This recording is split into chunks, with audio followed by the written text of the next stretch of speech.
జగన్ పర్యటనలో గొడవలపై పోలీస్ శాఖ సీరియస్ గా ఉంది. సత్తెనపల్లి టౌన్ పిఎస్ లో 4, సత్తెనపల్లి రూరల్ పిఎస్ పరిధిలో 2 కేసులు నమోదు చేసింది.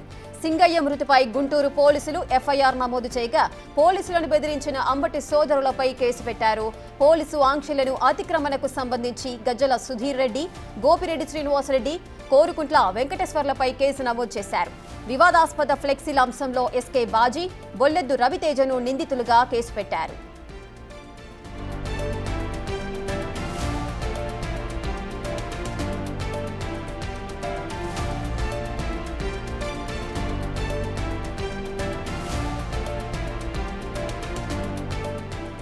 జగన్ పర్యటనలో గొడవలపై పోలీస్ శాఖ అయితే సీరియస్ గా ఉంది.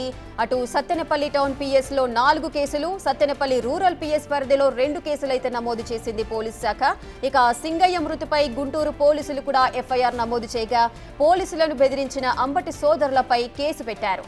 పోలీసు ఆంక్షలను అతిక్రమణకు సంబంధించి గజ్జల సుధీర్ రెడ్డి, గోపిరెడ్డి శ్రీనివాసరెడ్డి, కోర్లుకుంట వెంకటేశ్వర్లపై కేసు నమోదు చేశారు.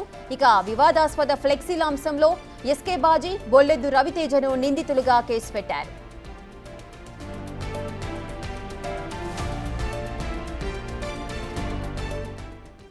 జగన్ పర్యటనలో గొడవలపై పోలీస్ శాఖ అయితే సీరియస్ గా ఉంది. కొంతమందిపై కేసు అయితే ఫైల్ చేశారు. పూర్తి డీటెయిల్స్ మా ప్రతినిధి సాయి శంకర్ అందిస్తారు. సాయి శంకర్,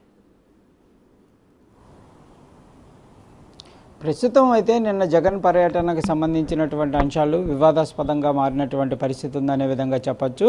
నిన్న పోలీసుల ఆంక్షలను కూడా ఉల్లంఘించినటువంటి ఎవరైతే నేతలు ఉన్నారో వాళ్ళందరిపైన కూడా పల్నాడు జిల్లా పోలీసులు అయితే కేసులు నమోదు చేసినటువంటి పరిస్థితి ఉంది. కొంతమంది పోలీసులతో వాగ్వాదం దిగడంతో పాటు ఆంక్షలు అంటే గుంపులుగా వాళ్ళని తీసుకొని రావడంతో పాడినటువంటి పరిస్థితి నేపథ్యంలో అంబటి రాంబాబు పైన కేసు నమోదు చేశారు. పోలీసు డిఎస్పీ అంటే నసరాబాద్ డిఎస్పీతో వాగ్వాదానికి దిగడంతో పాటు అక్కడ ఉన్నటువంటి బారిగేట్లను తొలగించి వందలాది మందిని సత్తెనపల్లి వచ్చే విధంగా కూడా ఆయన చేసినటువంటి అంశం ఏదైతే ఉందో దాని ఆధారంగా అక్కడ ఉన్నటువంటి విజువల్స్ ఆధారంగా కూడా పోలీసులు కేసు నమోదు చేయడం జరిగింది. దాంతోపాటు గోపిరెడ్డి శ్రీనివాసరెడ్డి, గజ్జల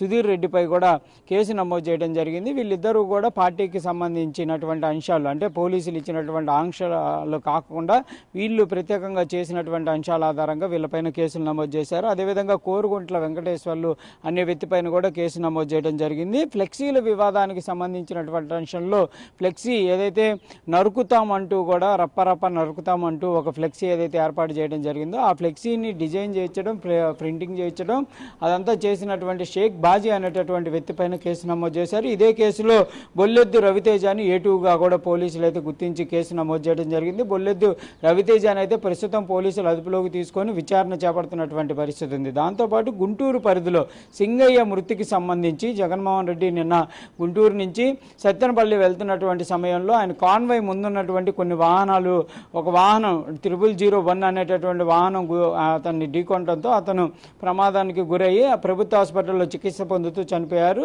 అదే భార్య అదేవిధంగా కుటుంబ సభ్యులు ఇచ్చినటువంటి ఫిర్యాదు ఆధారంగా సింగయ్యకి మృతికి సంబంధించి గుంటూరు పోలీసులు అయితే కేసు నమోదు చేయడం జరిగింది. మొత్తం 7 కేసులను అయితే మొత్తంగా నిన్న జగన్ పర్యటనకు సంబంధించినటువంటి అంశంలో కేసులు నమోదు చేయడం జరిగింది. గజ్జల సుధీర్ రెడ్డికి సంబంధించి కూడా 2 కేసులు నమోదు చేశారు. గోపిరెడ్డి పైన ఒక కేసు నమోదు చేయడం జరిగింది. అంబటి రాంబాబు పైన ఒక కేసు. మొత్తంగా నేతలకు సంబంధించినటువంటి అంశాలు కానీ నిన్న మొత్తంగా ఓవరాల్గా కూడా 7 కేసులు అయితే నమోదైనాయి. ఈ 7 కేసులకు సంబంధించినటువంటి అంశాలపైన పోలీసులు అయితే విచారణ చేపడుతున్నారు. అదేవిధంగా జయవర్ధన్ రెడ్డి కేసుకు సంబంధించినటువంటి అంశం పైన కూడా ప్రాథమికంగా విచారణ జరుగుతుంది. అతను ఎందుకు చనిపోవడం జరిగింది, అస్వస్థతకి అసలు ఎందుకు గురయ్యాడు, ఏంటి అనే కారణాలను కూడా ప్రస్తుతం పోలీసులు అయితే దర్యాప్తు చేస్తున్నారు. సీసీటీవీలు మొత్తం కూడా పరిశీలిస్తున్నారు. జగన్ పర్యటన అనేది సత్తెనపల్లిలో స్టార్ట్ అయిన ఎండ్ అయ్యే వరకు ఎలాంటి సంఘటనలు జరిగినాయి అనేది కూడా సీసీటీవీ ఫుటేజ్ని అయితే పరిశీలిస్తున్నటువంటి పరిస్థితి కనిపిస్తుంది. శంకర్, గతంలో అంబటి పైన కూడా ఒక కేసు అయితే నమోదైన నేపథ్యం అయితే ఉంది. పోలీసులతో దురుసుగా ప్రవర్తించిన నేపథ్యంలో ఇప్పుడు మరొక కేసులు కూడా నమోదయ్యాయి. దీనికి సంబంధించి అంబటి రాంబాబు ఏదైనా స్పందించారా, ఏమంటున్నారు? ప్రస్తుతం అయితే ఈ కేసుకు సంబంధించి అంబటి రాంబాబు ఇప్పటి వరకు అయితే వివరణ కానీ ఆయన స్పందించినటువంటి పరిస్థితి లేదు. కాకపోతే గతంలో చూస్తే వెంకటేశ్వరరావు అంటే గుంటూరు పరిధిలోని ఆయన ఇంటి పరిధిలో ఉన్నటువంటి ఒక సీఏతో కూడా చాలా దురుసుగా ప్రవర్తించడం జరిగింది, వాగ్వాదానికి దిగడం జరిగింది.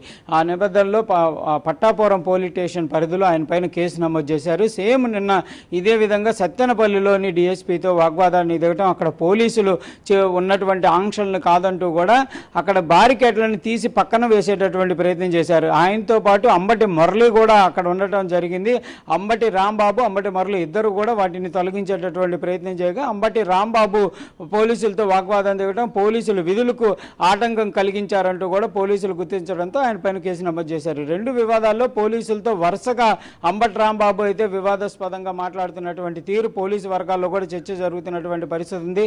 కావాలని చెప్పే అంబటి రాంబాబు పోలీసులతో వాగ్వాదానికి దిగుతున్నాడు అనే విధంగా కూడా కొంత పోలీసులు కూడా ఉన్నతాధికారులు కూడా కొంత దీనిపైన సీరియస్గా యాక్షన్ తీసుకుంటామనే విధంగా చెప్తున్నటువంటి పరిస్థితి ఉంది. అయితే కేసు అయితే నమోదు చేశారు కానీ అంబటి రాంబాబుకి సంబంధించి మరి ఎలాంటి యాక్షన్ ప్లాన్తో పల్నాడు జిల్లా పోలీసులు ముందుకు వెళ్తారో చూడాలి. ఇప్పటి వరకు పట్టాపురం పోలీస్ స్టేషన్లో నమోదైనటువంటి కేసుకు సంబంధించి కేసు నమోదు చేశారు కానీ అంబటి రాంబాబు ఇప్పటి వరకు నోటీస్ ఇవ్వటం కానీ ఆ కేసుకు సంబంధించినటువంటి అంశం పైన ఆయన స్టేషన్కి పిలిచినటువంటి పరిస్థితి కూడా లేదనే విధంగా తెలుస్తుంది. మరి వరుసగా పోలీసులకు సంబంధించినటువంటి అంశంలో ఇలాంటి పరిస్థితులు కొనసాగిస్తున్నటువంటి అంబటి రాంబాబుకి సంబంధించి మరి పోలీసులు ఏ విధంగా ముందుకు వెళ్తారనేది ప్రస్తుతం అందరిలో చర్చ అయితే కనిపిస్తున్నటువంటి పరిస్థితి కనిపిస్తుంది.